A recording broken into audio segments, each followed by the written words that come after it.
Good afternoon, sir. Good afternoon, classmates. So, ang ipoprove ko po is from Chapter 2, number 20, or yung 2T. So, yung problem natin, show that sums, products, and limits of complex-valued measurable function are measurable.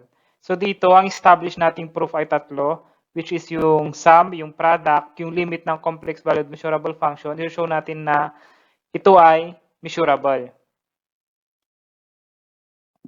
So, proof, let f and g are complex valued function defined on bold x such that f sub x is equal to f sub 1 plus f sub 2i. Yung I natin dito is yung imaginary number. G of x is equal to g sub 1 plus g sub 2i are measurable function. Wherein yung f of 1 natin, f sub 1x natin na equal sa real number f of x, f sub 2x natin ay equal sa imaginary number f of x for x element of x, big X.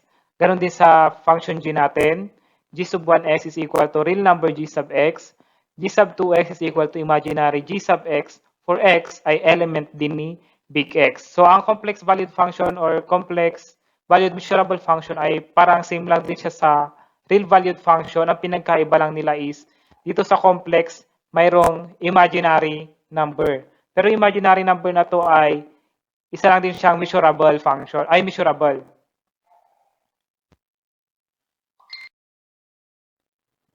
We need to show first the sum of f and g are measurable. So ipapakita natin kung yung sum ng dalawang valued function na to, complex valued function, ay measurable din. So una, pag-add natin yung like terms. Ganun naman ginagawa natin pag nag-add tayo ng function, di ba? So, f plus g is equal to yung magkapareho, f of 1 and g sub 1 plus quantity yung magkapareho din, f sub 2i and g sub 2i. Pinactor out natin yung imaginary number. At nabanggit na rin natin kanina na itong dalawang function na to ay measurable function. So, pag pinag-add mo lang din naman, ang kinalabasan lang din naman ay measurable din lang naman. So, also by lemma 2.6 says that if f and g be a measurable real-valued function and let's say be a real number, then the function cf, f squared, fg, f plus g, fg, absolute value of f, are also measurable. Therefore, we already proved that the sum of complex valued measurable function is also measurable. Then dito sa B, the product of f and g are measurable. Dito naman, kailangan natin ipakita na yung product ng dalawang function na ito ay measurable.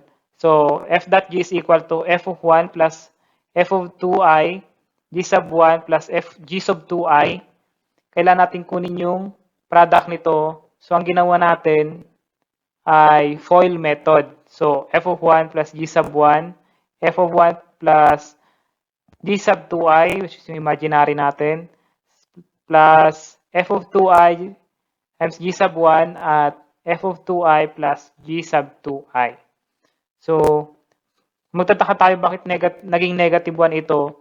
Pag nag-multiply tayo ng imaginary sa imaginary or I squared, equivalent lang din naman siya sa negative 1. Kaya naging negative na rin ito.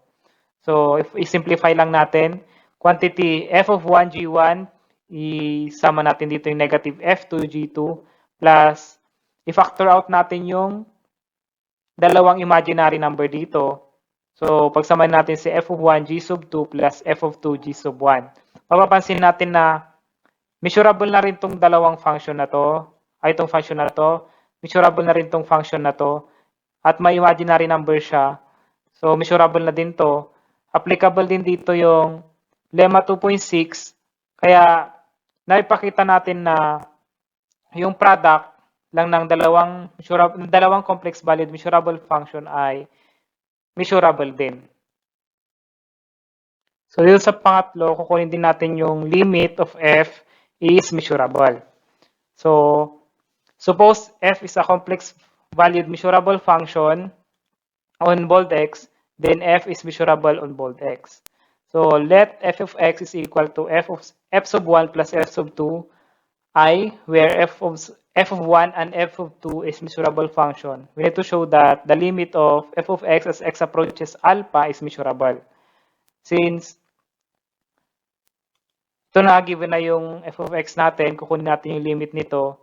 Pag kinuha natin yung limit nito, kukunin natin yung limit ng f sub 1, kukunin natin yung limit ni f sub 2i. Kaya, ganito yung naging itsura niya. At mapapansin natin na si limit f sub 1 of x ay measurable na, si limit of f sub 2 x as x approaches a alpha ay measurable na din sa ano natin. So napakita natin na yung limit ni f ay limit ni f of x which is complex valued measurable function ay also measurable.